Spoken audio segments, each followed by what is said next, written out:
everybody. I hope you're all with me. This is live this Thursday, and it's a fabulous day for me because I'm being signaled by my son. What do you want? What? Shut the door. Yes, don't let the dog in. The last time I was on, the dog came in with the puppy, Pluto, and were under my feet, biting my feet. Anyway, I'll start all this again. Right. Hello, everybody. Welcome to my Facebook, because this is a very special night, because it is the day my paperback is being published, Blunt Force. Blunt Force paperback. Um, it's actually the sixth novel in the young Jane Tennyson series of novels. The good thing about all the young Jane Tennyson novels is that you can pick up one and read it. You don't have to read them all. Obviously, I would like it if you did read them all, but if you don't, that's okay. For me, each book is moving Jane Tennyson further on in her career and her life, from the age of 21 through to eventually becoming DCI Jane Tennyson, portrayed by Dame Helen Mirren. But it's very exciting for me because I'm going through, the 70s and the 80s, no DNA, no mobile phones. It's really, really very good for me to be so innovative, to actually find a plot and to demonstrate how difficult it was doing police work. I mean, now we're so used to got a DNA that, got a fingerprint, Holmes database, this and that. Here's he got a mobile phone, we can track where he is. In those days, they didn't have a mobile phone. They had to stop the car, get out of the car, and make a phone call. Or they had the radio control in the car.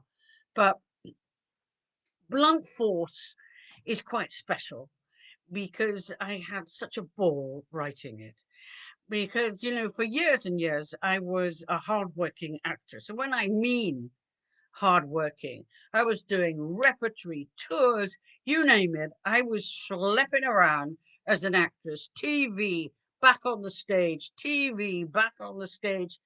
But it was a world that I really knew inside out, and particularly knew about agents. And at this point in her career, Jane Tennyson has been knocked slightly sideways. Her time in the Sweeney proved to be very traumatic for her. They kicked her out. They didn't think she was tough enough, mean enough. And so she has had a severe emotional trauma because she knows she was kicked out. They just said, go quietly and we won't say anything about your lack of knowledge when we were in the middle of stopping an armed robbery and you were freaked out when a man a bank robber pointed a gun at her. And she was freaked out. She did freeze. She knows she did wrong. And so she has to accept that in her life to continue being a police officer, which she wants to be, a detective, which she wants to be. But nevertheless, it damages her confidence. And so in Blunt Force, you actually see the discrimination have effect on her. She knows they kicked her out. And she's in a very low grade police station. There's not much going on in Belgravia. The biggest thing that ever happened in Belgravia was the murder of Lord Lucan's nanny. And that was, 10 years before. And so she is very, very aware that she has been what they call downgraded, to such an extent that I reintroduce the lovely character of Spencer Gibbs, who she's always got along very well. And he's also been slightly downgraded. And at one point, he says to her, well, I just wish we had a decent crime, because they're doing handbag thefts from Harrods, products being stolen from Harrods, a bike snatched in Beauchamp Place. I mean, it's tedious work and an awful lot of paperwork. And she's mostly dealing with teaching probationary officers the rules and ways of the police force. And she actually says to him, be careful what you wish for. And then they find the body. And because it's in a very classy area, this is Knightsbridge, my dear, they find the absolutely horrendous body of a man in a very elegant apartment. And they then discover that, he's been disemboweled. Sorry if you're having a bit of supper at the moment, but he's been disemboweled, his throat cut. It's a nightmare. But he turns out to be a very big-time theatrical agent. To the stars. This man knew everybody. Everybody knew this man. Elegant, sophisticated, handsome. Who would want to commit such a horrendous crime? The blunt force, which is where I get the title from, the blunt force to his head is done by a cricket bat. And it leads Jane into the world of the theatre. It leads to being to interview top agents, top theatrical agents. They're actually warned by their superior to be careful, because these agents often live their lives by lies. And by that I mean, they might get a call and say, well, from a film company, we'll make up a fictional name. So we'll call, Moira Llewellyn. They're very interested in Moira Llewellyn. Is she able to ice skate? Oh, yes. She's done that since she was a child, yes. And how tall is she? Well, what is the character's height? 5'4". She's exactly 5'4".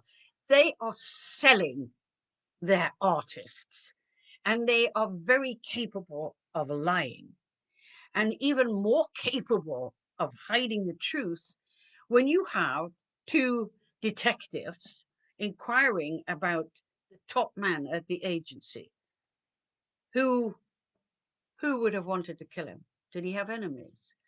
And it was very easy one for me to write, because I loved delving back into that world that I really knew, the agents. And I had a number, I have to say, quite a number of agents.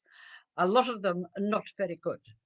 But I hope you enjoy it, because it's the 6th one in the Tennyson life stories. And, you really truthfully don't need to read each one. I'd quite like it if you did. But each is an investigation. And, I love it. And let me think what else I need to tell you about. He said, I am completing, after Blunt Force, the next one in line for Jane Tennyson, which is called Unholy Murder. And it leads her into a different avenue. And this one's going to be coming out in August. But my biggie new one for my lovely character, Jack War, who was the, wonderful detective in Buried. He's coming out in the next novel, and it's called Judas Horse. I'll be doing an awful lot of publicity for Judas Horse. It's not out till August, but, I do hope you like it. And a lot of people say to me, well, where'd you get the title from? What is Judas Horse? What does that mean? Well, titles are quite important, because, when you're going into a shop to buy a book and you're looking through titles, I don't know if you do what I do. I go, oh, that's a nice title. I'll have a read of that.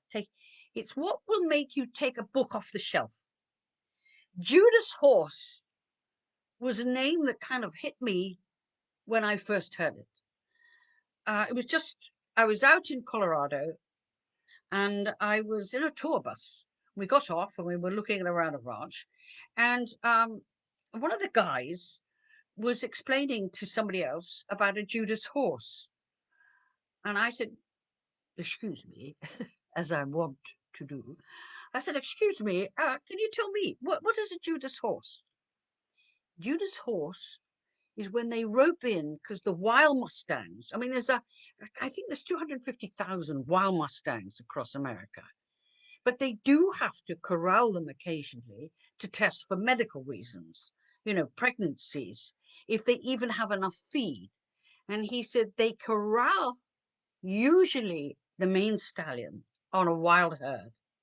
They take it into training in a corral, and when it's ready, they release Judas Horse back into his herd, and he will draw the entire herd back calmly behind him into the corral. I love that. It was in my head before I'd even written a word of the novel.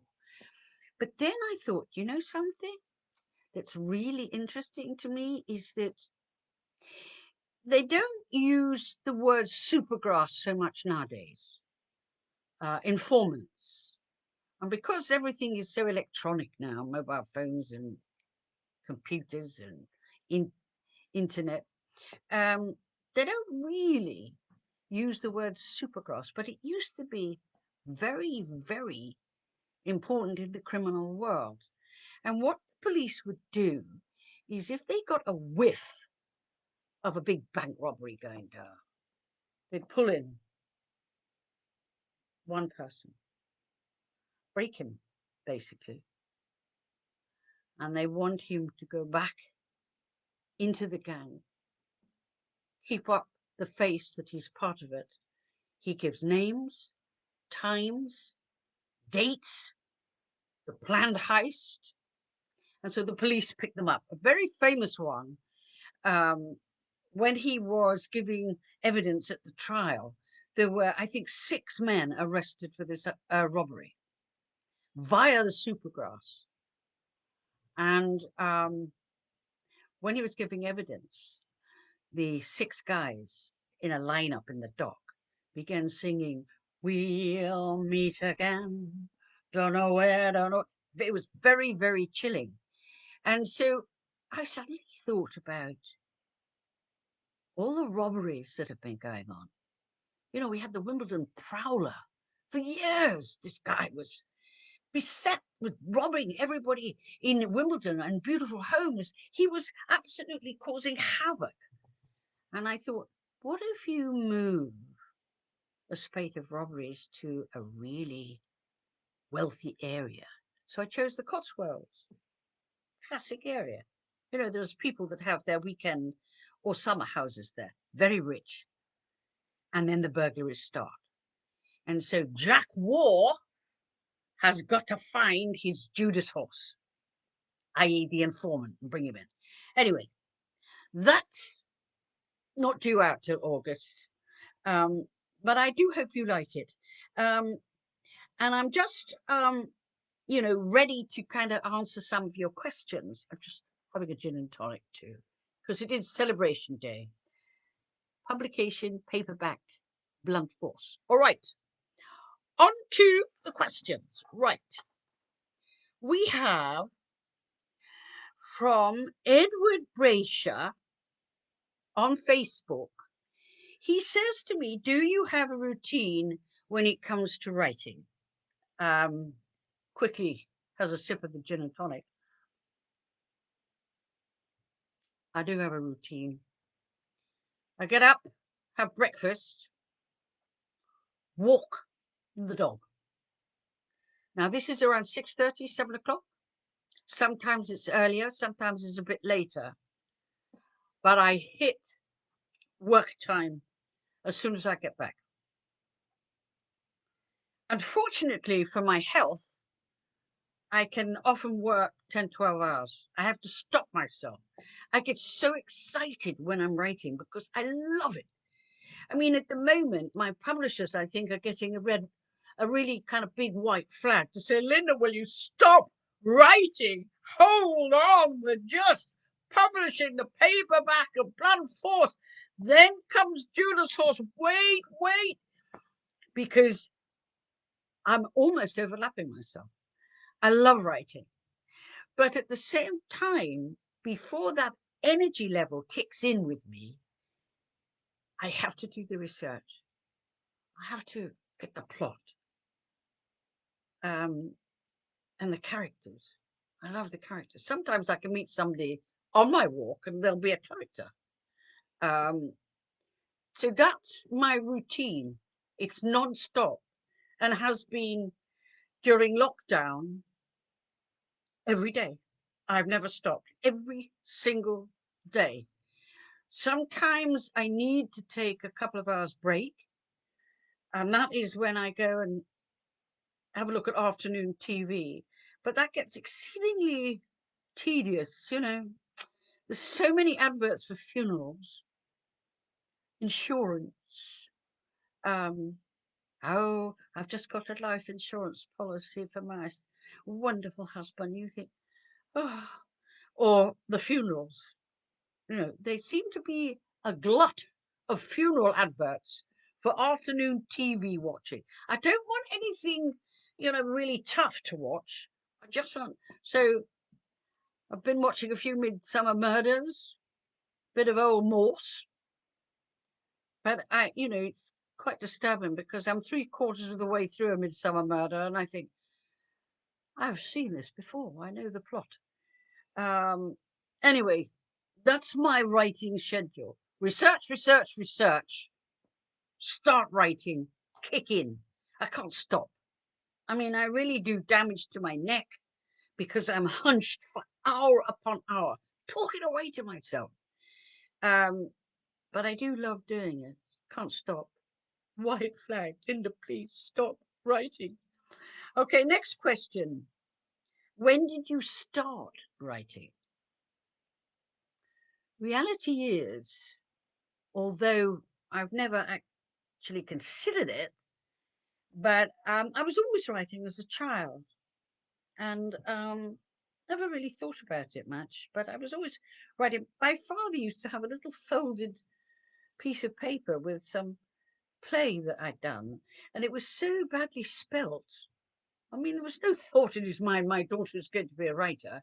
All he could think about was, she is completely illiterate.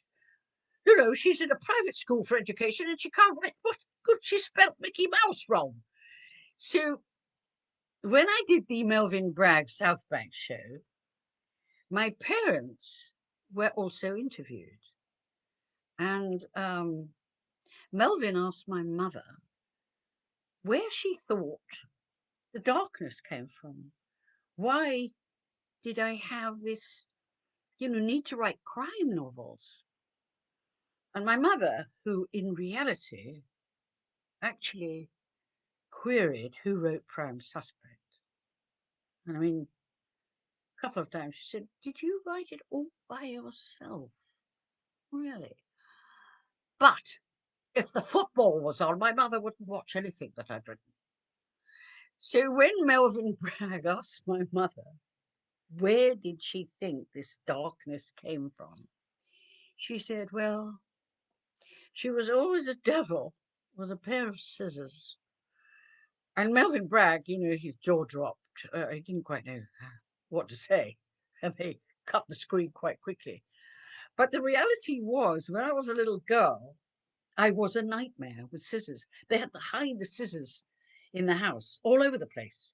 Because if I found a pair, I'd be cutting curtains, sheets, all kinds of things. And one time, my mother came to me and she said, I need to talk to you.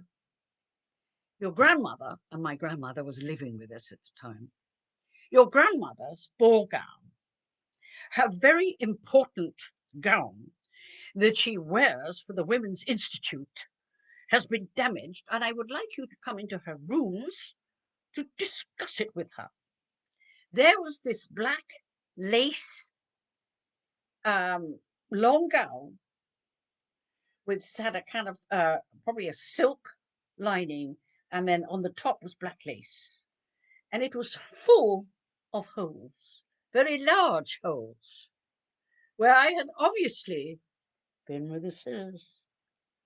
And my mother remembers me looking at these holes in this dress, and she said, where do you think these holes came from, Lynda?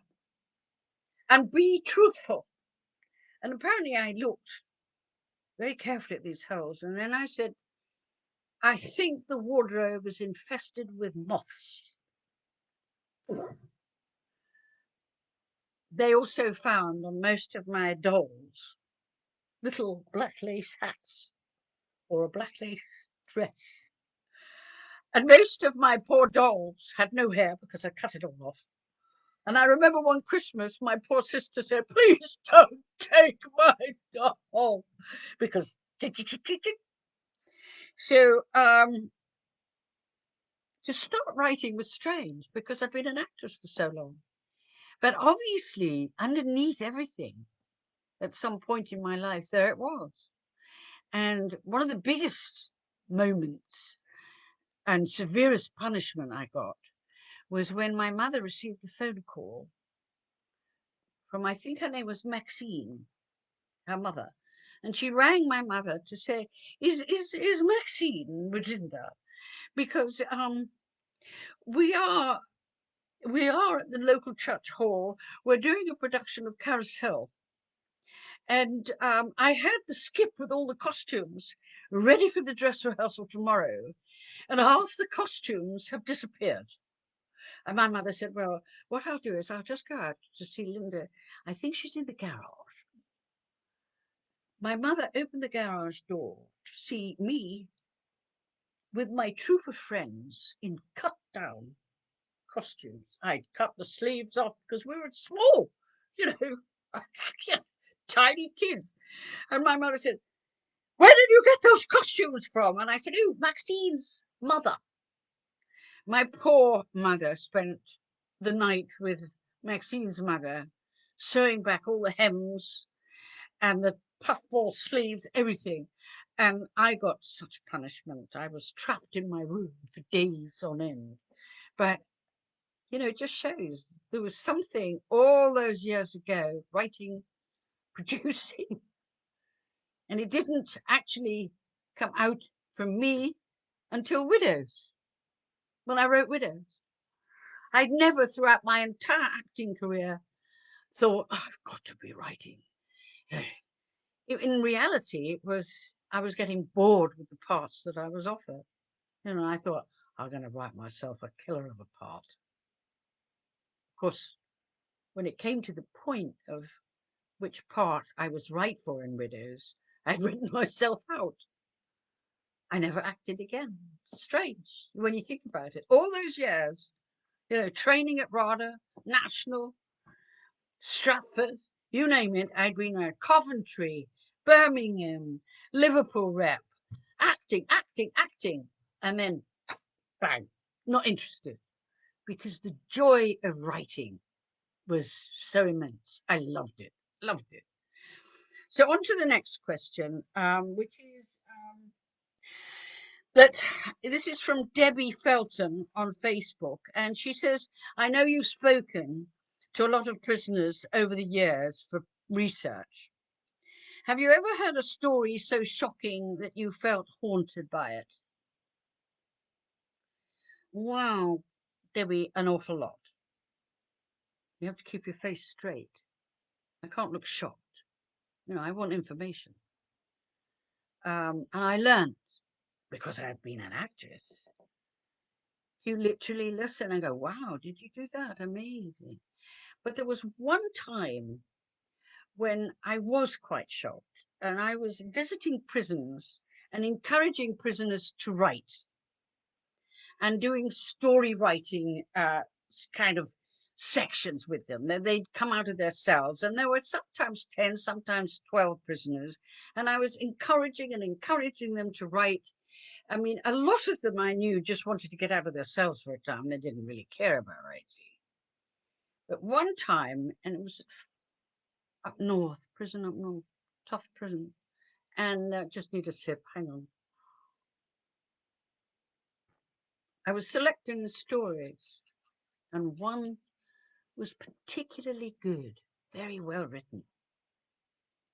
And I'm usually not allowed to know what the prisoners have been sentenced for. You know, they said it's not my business. You just don't know. And I went to the prison main office and said, look, this guy is exceedingly good writer. If I want to progress my time with him further, I think I will need to know what he's incarcerated for. He was a child murder. And he was the most affable, calm, quiet man. And it sent chills up my spine because nothing in his written work to me had shown a signal of what he was incarcerated for. And it was, it was one of those instances when I checked up about the crime, it was so horrific. And, to have been so close with him, sitting with a pencil, and I found that very, very shocking. Often when I've been with a notorious killer, when you know what they've done, but it is keeping your face straight. Really, you did that? Oh, that's interesting. Did you feel any pain after it? Don't discuss the victims with them because they don't want to know. It's them. I am the important. I'll tell you everything you want to know about me. And I mean, I wish I could tell you who I've actually seen because I think you would be very, very shocked. But I have seen some of the most and met some of the most horrific killers. And I learned to just keep the face. Oh, really? Yeah. No shock. No notes. I could never take notes. They didn't like me taking notes, and they would refuse to have a tape recorder. So I had to be very, very attentive. So that I hope that answers your question. Yes, I have been deeply shocked. Okay, next question. What are you doing? A follow-up on Tennyson. When are you doing a follow-up by Tennyson? No, I'll reread that. I might have to put my glasses on. I hope you don't mind. Excuse me for a minute. Oh, yes. When are you doing a follow-up on Tennyson, please? Lorraine Bobbin or Gojin and Levy on Facebook.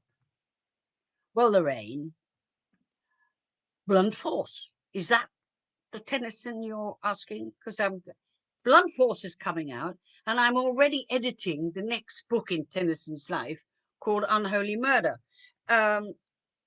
Or do you mean, am I ever going to bring back Jane Tennyson, aka Helen Mirren? Well, never know.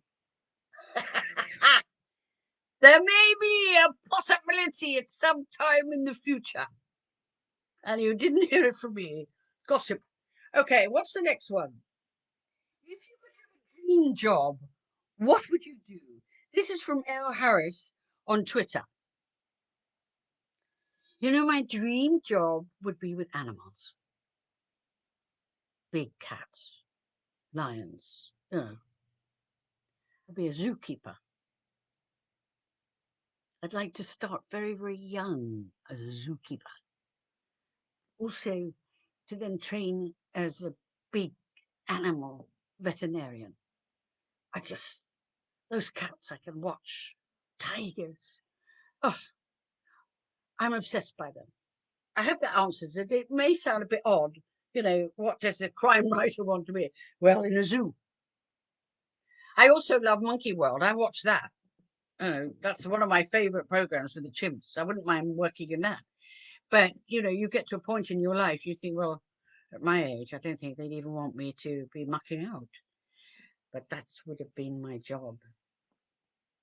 Zookeeper. Okay. What will you do when lockdown ends? Any plans for a holiday? That's Holly James on Twitter. Well, Holly, I keep on thinking plans. But I don't know. I'm like everybody else. Do you book a holiday? Where do you think you're going to go? I don't know. I'd like to go to have some sun. I've been trapped in this house for 9 months. I haven't seen any of my friends. I haven't been to a restaurant.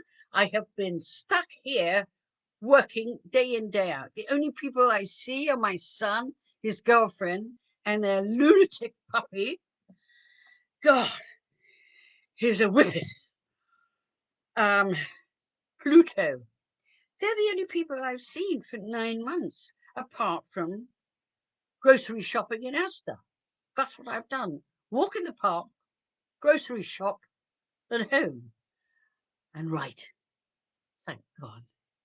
Thank you, my Lord, for giving me such an energy to write, because it really keeps me so happy. I hope it keeps you all happy too in your lives. I hope you are all safe and well. And let's pray. You know, I've had the jab, by the way, I've had it. I just hope you're all going to come through this.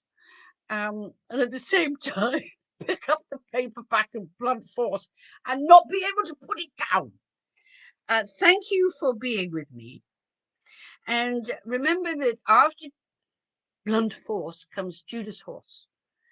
And so please keep me going, because, you know, you make it all worthwhile for me.